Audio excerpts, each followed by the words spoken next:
What's up, everybody? So we're out in the shop with another Shop Talk Tuesday. Now, if you're new to this video series, what this is all about is a commentary-based type thing. Most of y'all pretty much already know about this because y'all are the ones that come back and watch this, but for anybody who's new, this is all about me just talking about things that are, relevant to knife making or just making things in general in your shop. Then we go into a section where I talk about what's coming up in the future for knife builds and things like that. And then we go into a viewer's knife section where I show off a viewer's knife. Today's knife, y'all are gonna like it. It's nice. But then we go into, well, nothing. That's where I typically wrap it up. Give y'all a little bit of something at the end. I don't know.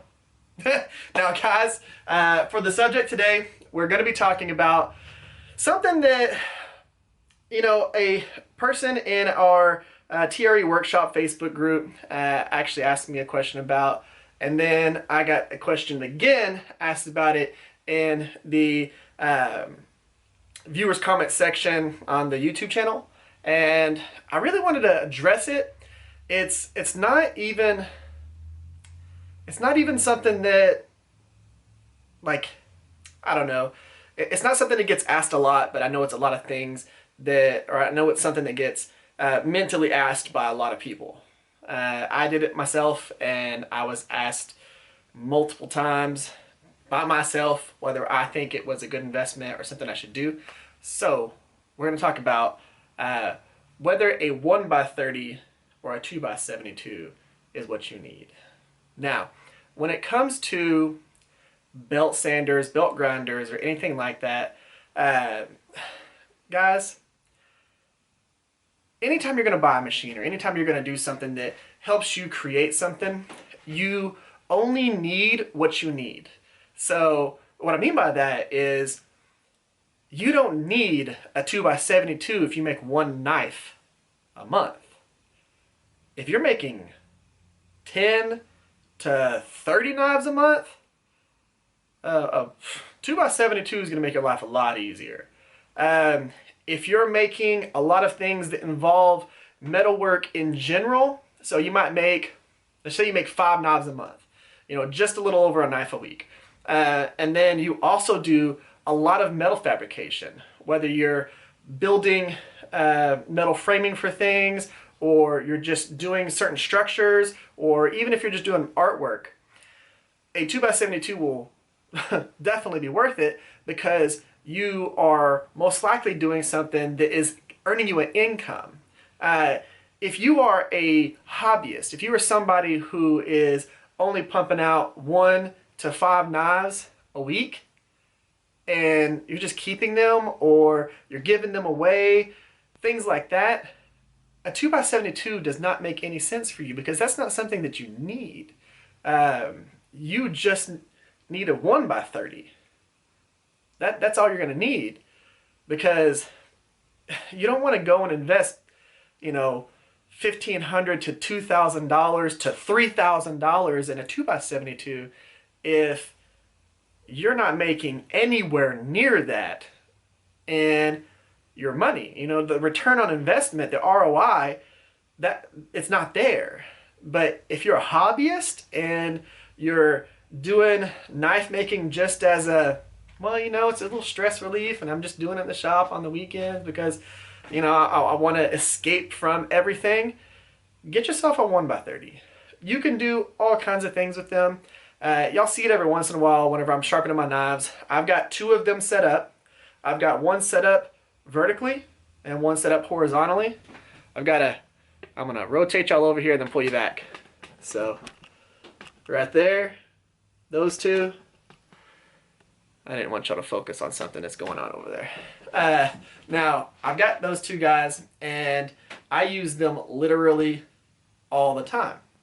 I use them for sharpening. I use them for, I've got resurfacing belts for them for smaller things, because sometimes the 2x72 is a hassle to work with on tighter areas. And whenever you're using a 1-inch belt, it's absolutely amazing. So you'll have people that take their 2x72 and rip their belts down to 1 inches, or they'll get 1-inch scallop belts for finer work.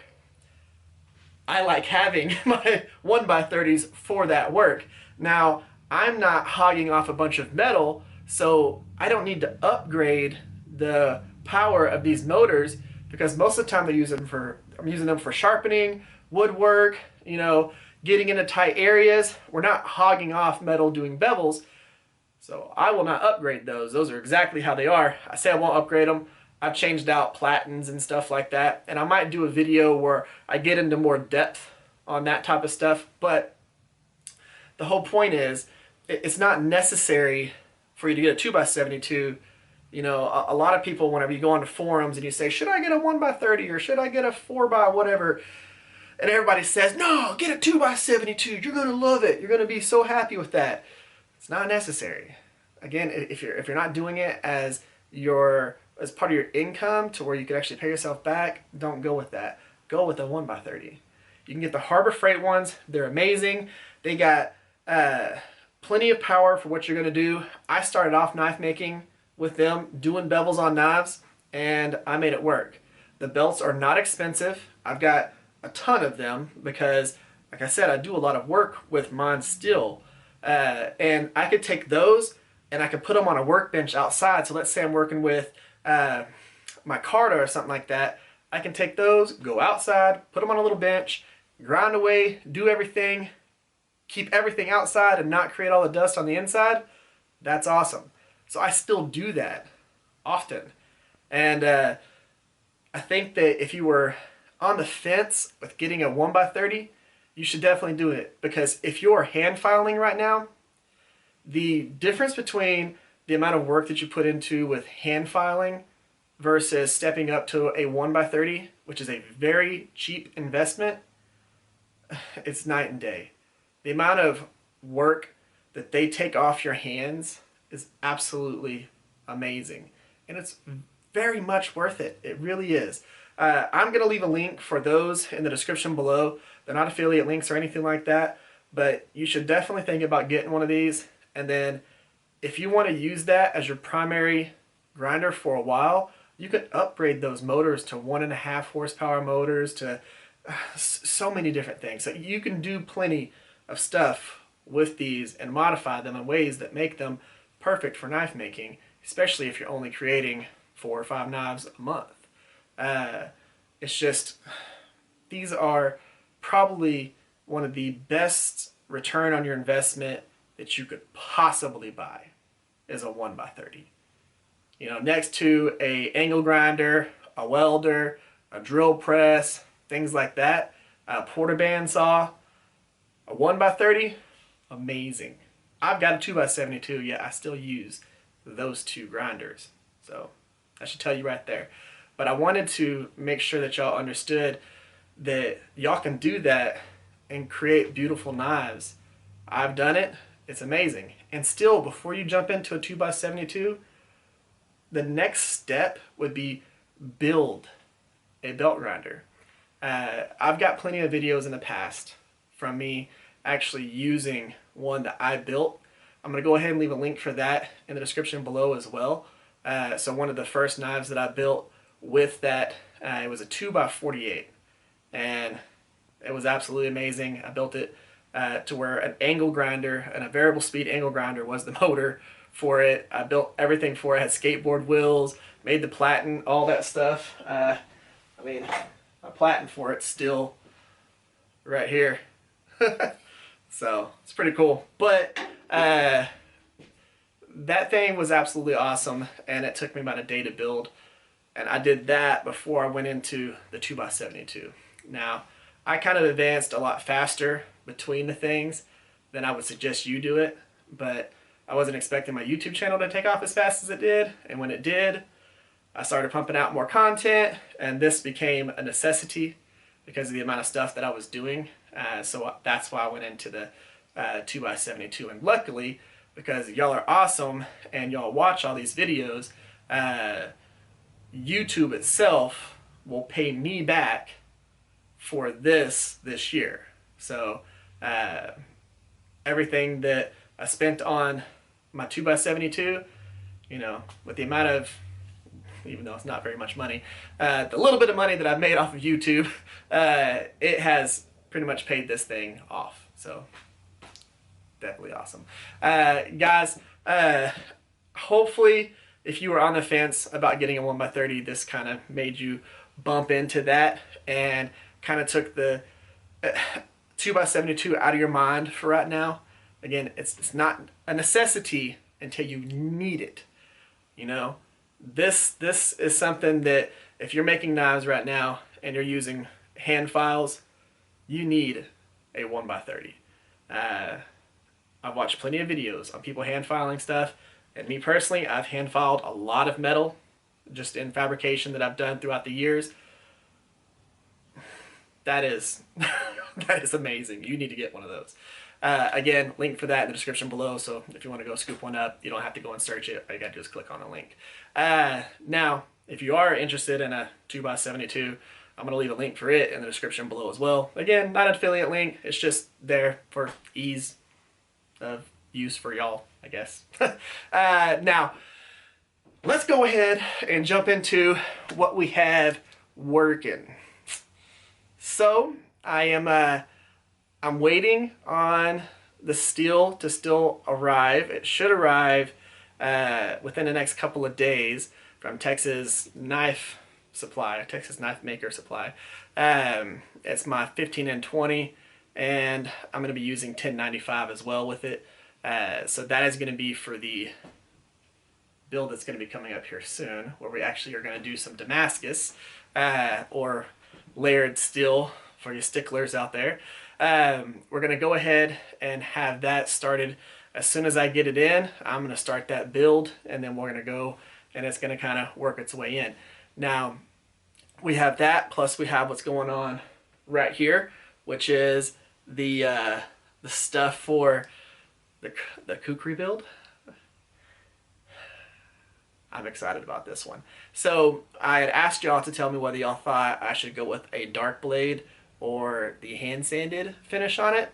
And at first, pretty much all of y'all were saying dark.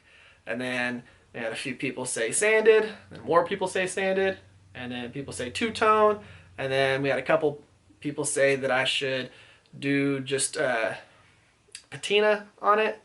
And I'm not going to give y'all any hints. Just know that it looks cool. And it's still working right now, like I'm in the process of it right now. And I think y'all are going to like it. I really do. Y'all either going to like it or you're not going to like it. But me, I think it's turned out sweet.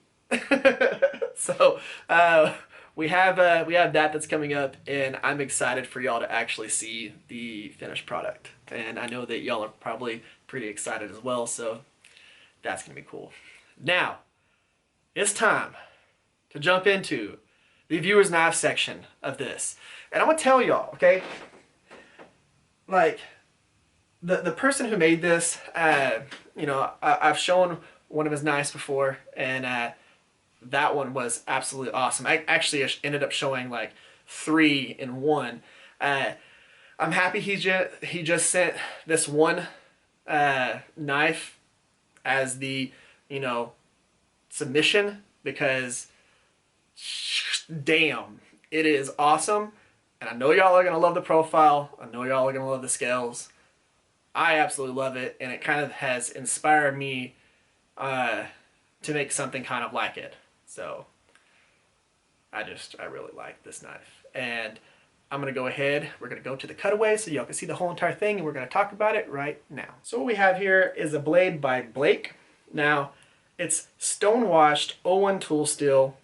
It has carbon fiber pins and a mosaic pin up front. It has white G10 liners and some of the most insane scales that I've seen. These are Starry Night and Boyna wood scales. I probably pronounced that wrong, but it's AMBOYNA wood scales. Absolutely awesome. The profile on this is just beautiful. It's 9.5 inch overall length, and I would love to have a knife like this. Man, this is absolutely beautiful. Well, Blake, I can absolutely tell you that, you know, I think the knife is awesome. Seeing how I said that I want to make a version of it. But I'm pretty sure that he would like to know what y'all thought about it. So comment section below, tell Blake what you thought about that absolutely beautiful knife with those absolutely beautiful scales. All right, so if you haven't sent me a picture of one of your knives, I mean, what are you doing at this point?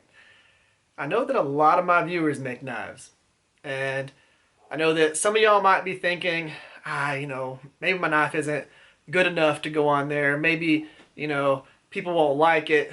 It doesn't matter, dude. I know that pretty much everybody is going to want to see what you've made.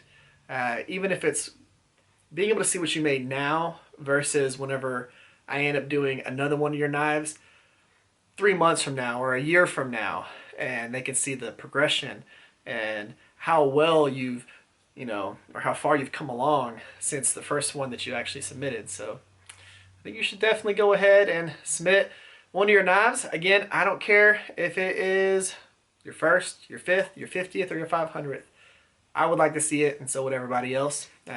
Now, I still have like 20 people to show off their knives.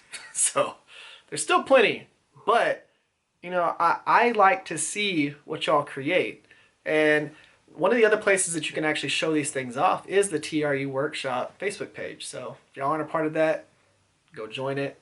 That way you can actually show some of your work, and people can, you know, say how awesome it is or tell you what they would change.